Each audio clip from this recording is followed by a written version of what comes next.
This is day 340 of Zohar Pshat, and we are on Daf Lam Ches and Beis. We're still in the first Heichal, and we are 6 lines in the bottom of the first paragraph on the page. We're still in the Heichal, and there it says, "V'taman iu pischa chado." There's a opening there. Nachis kaba pischa Gehinnom, which corresponds to the opening to Gehinnom. So from the first Heichal, you can see Gehinnom, and that makes sense because Gehinnom is where you'd be if you weren't in the first Heichal. So and remember, to get into Gehinnom is a tremendous mila, because getting into Gehinnom means you have a tikkun. You're going to be fixed eventually, but first you have to cleanse you of your averos. So the idea is that there is an opening from Gehinnom to the first Heichal. You can get from one to the other. That's not the focus here. The focus here is that the people in the Heichal are looking down at people in Gehinnom. But there's a flip side to it. You can get from Gehinnom to the first Heichal. Okay? Once you achieve that proper kapara, you can get there. But mi tamon, from there, from the first Heichal through that Pesach, mistaklim choinu chayave. Here it says the Yisrael, and then it says nusachar of Avodah Zarah.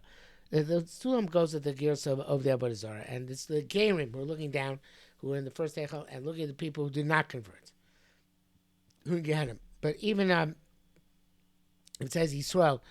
It's a similar principle. And lo alu bris kaima kadisha. They weren't in the part of bris kodesh. One of the Erevin says that Avraham sits at the opening of Gehinnom, and anybody who has a bris milah, he says some Gehinnom.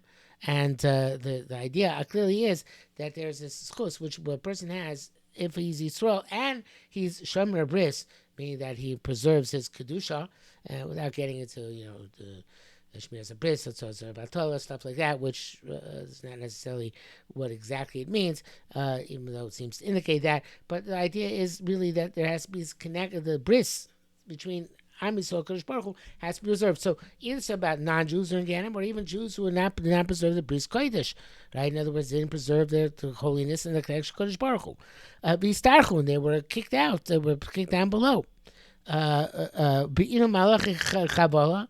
Amongst those malachim who are malachim who punish, who literally wound, the tardilon who confine them, benura the dalik in the fires which burn.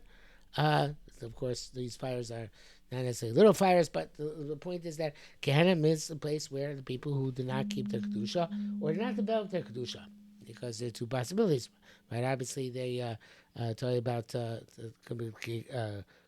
about Goyim, they didn't develop Kedusha. To talk about Israelim, they didn't maintain their Kedusha. And therefore, they're in Gehinnom, where again, they can have a tikkun. They can be fixed, hopefully. And especially according to the Zohar that believes in Gilgul, they can come back another time. So, but in any event, the idea is that the people who are already in the first Heichal, they see what's going on and they rejoice that they're Megayim, meaning that they accept that even those who didn't start off with the bris, they took the bris, and again, bris doesn't necessarily mean literally bris milah, means the bris of kedusha, and therefore they are able to be in the first heichal. Utlasim b'yoyma, and 3 times a day narin migo nihuri law mishtashin tamon. I assume that corresponding to the times of the tefillah on the ground, when there's a connection made between Shamayim and Oretz, so then the light also comes down from Shamayim into this first Heichal, and the people who in this first Heichal rejoice and obviously grow from that light which they receive.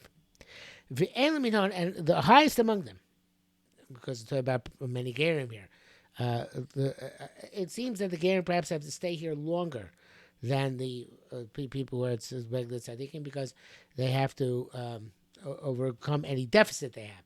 So the highest among them, and I'm not sure if they're still there, but they were there at the time.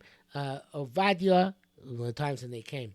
Ovadia, who was from a ger from Edom. Unklus Giora, Unklus the ger, of course, who wrote the Targum with Torah. V'shagru and these guys, the other ger and Megayer, who are together with them, evidently on the same Major, depending on how high they are, or lower Major, but they're there. Kigavna le'ela, that's how it is on high. When they are they merit bringing the neshamas there to be crowned, to be adorned, to be uplifted in this first heichal.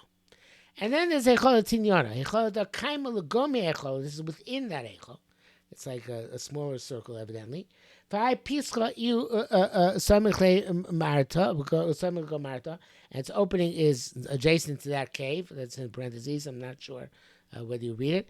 And the other version says here, Heichal Samichle Marta Davon.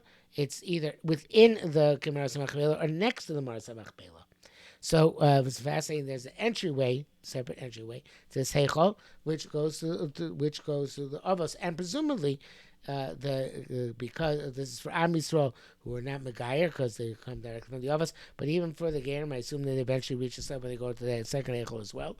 But I think the symbolism here is that there's a certain advantage you have if you're use it the right way, and that you come from Avram, Yitzchak, and Yaakov.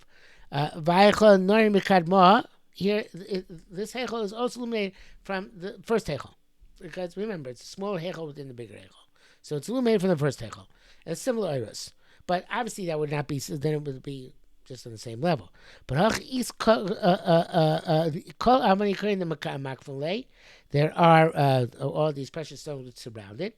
But go to high Heichal, and this Heichal is Niruchad, there's a special light. Which has all bands of light in it. In other words, all types of emanations. View and it illuminates from high below. And this, period, actually. So there are all the lights in the first Heichal, but there's an additional higher light which comes from above. And now we're going to learn who's in this, who's perhaps automatically in this Heichal. Doesn't have to get in there by dint of their avoid in the first Heichal, but it gets in there automatically. Those who suffered pains and torture in this world begin these takon in order to fix themselves. Not stop suffered. They suffered and they got fixed. They got uplifted. They were thanked and praised the Kodesh Baruch Hu all their lives for love and valtin susai. They never missed the davening. I don't know, literally never missed the davening. But there's two aspects then. In other words, they had Yisurin, their body Yisurin, but at the same time they praised the Kodesh Baruch Hu. I guess like Nachum Zamzu, Gamzu Toivan is Yisurin, and they never use that as an excuse to Mavata the Avodah. So I have three milas here. They're about Yisurin, which cleanse them. They praise the Kodesh Baruch Hu. They have a positive attitude, and it's to look for everything for the best. And they don't use their Yisurim as an excuse to desist from their Avodah. Okay, so they and it's going to go on to describe the Heichal, the second Heichal, a little bit in great detail, and then go on to the other ones, but we'll stop here for today.